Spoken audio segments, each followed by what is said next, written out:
Hello बच्चों, let's see this question. A chord PP dash of parabola cuts the axis of parabola at O. O point पर cut कर रहा है. The feet of perpendicular from P and P dash. P और P dash से perpendicular draw कर रहे हैं हम लोग. On the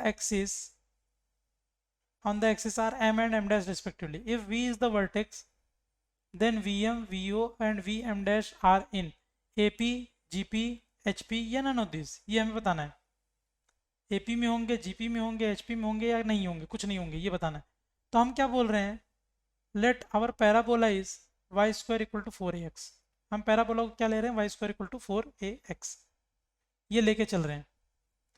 तो ये होगा Y square equal to 4ax. ठीक है, तो ये हो गया x, ये हो गया y.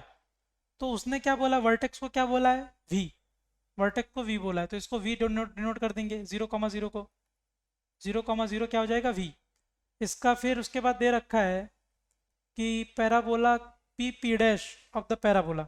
हम क्या कर रहे हैं, कोई एक फोकल कॉर्ड ले रहे हैं. इसने कॉर्ड की बात किया है, हम फोकल कॉर्ड ले रहे हैं. बाय डिफॉल्ट हम क्या कर रहे हैं, उसको फोकल कॉर्ड ले रहे हैं. तो फोकल कॉर्ड हो जाएगी वो ऐसा कुछ. इसको ले लेंगे a,0 फोकल कॉर्ड. तो वो क्या कर रहे हैं हम आगे, जो फोकस है cuts the axis of parabola at O. तो ये पॉइंट ओ हो जाएगा. ये पॉइंट क्या हो जाएगा, ओ. बोल रहा है ये पॉइंट से इस वाले पॉइंट से क्या कर रहे हैं, इस पे परपेंडिकुलर ड्रॉप कर रहे हैं, और इस वाले पॉइंट से इस पर परपेंडिकुलर ड्रॉप कर रहे हैं. तो ये जो परपेंडिकुलर ड्रॉप किया है, इस पॉइंट को बोला पी. टू लिखा है ना, the feet of the perpendicular from P. ये पॉइंट को पी ले लेंगे और ये पॉइंट को ले लेंगे पी डैश.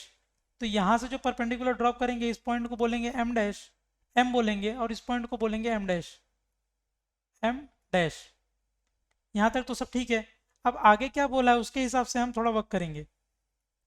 आगे बोल रखा है, अभी हम इस पॉइंट को ले रहे हैं ए T1 square comma 2a T1, और इस पॉइंट को ले रहे हैं ए T2 square comma 2a T2.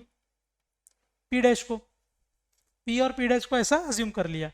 ओ तो मेरा a,0 है ही, तो m क्या हो जाएगा मेरा, ये इस पर परपेंडिकुलर है, ये इस पर परपेंडिकुलर है. तो इसका y एक्सिस तो जीरो ही होगा. y एक्सिस जीरो होगा क्योंकि x एक्सिस पे आ रहा है. तो इसका x एक्सिस हो जाएगा a T1 स्क्वायर कॉमा 0, और इसका भी x एक्सिस क्या हो जाएगा, a T2 स्क्वायर, और y एक्सिस हो जाएगा 0 किसका, m डैश का. तो उस हिसाब से हमारे पास vm क्या आएगा, vm क्या आएगा, vm डैश क्या आएगा, सारी चीज़ें हम निकालते हैं. तो vm क्या आ जाएगा, क्योंकि vm की हमें रिक्वायरमेंट है, क्वेश्चन में पूछ रखा है vm, vo, vm डैश. तो vm क्या आ जाएगा हमारा, vm, v से m की डिस्टेंस, ये आ जाएगी a T1 स्क्वायर, ये आ जाएगी a T1 स्क्वायर. फिर उसके बाद vo क्या आएगा, v से o की डिस्टेंस आ जाएगी a, एंड vm डैश क्या आ जाएगा, वो आ जाएगा a T2 square, a T2 square. हमने क्या ले रखा है, as PP dash is focal chord, this implies T1 T2 is -1. This implies T2 is equals to -1 by T1, -1 by T1. तो ये क्या हो जाएगा finally, a upon T1 square, a upon T1 square.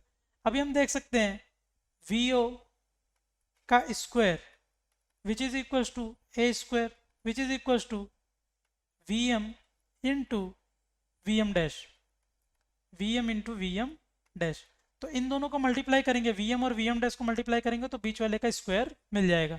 तो इसका मतलब क्या हो गया, Vm, Vo, Vm dash are in GP, are in GP. तो ऑप्शन बी क्या हो जाएगा हमारा करेक्ट. तो इस क्वेश्चन को सिंपली सॉल्व करने के लिए हमने एक स्टैंडर्ड पैराबोला ले लिया और एक फोकल कॉर्ड ले लिया. हम अगर कोई जनरल कॉर्ड भी लेके करेंगे या कोई जनरल पैराबोला का इक्वेशन भी लेके करेंगे तो भी हमारा फाइनली वो जीपी में ही आना है. तो हम उसको सिंप्लीफाई करने के लिए इस तरीके से अज्यूम कर लिए. I hope you understood it well. Best of luck.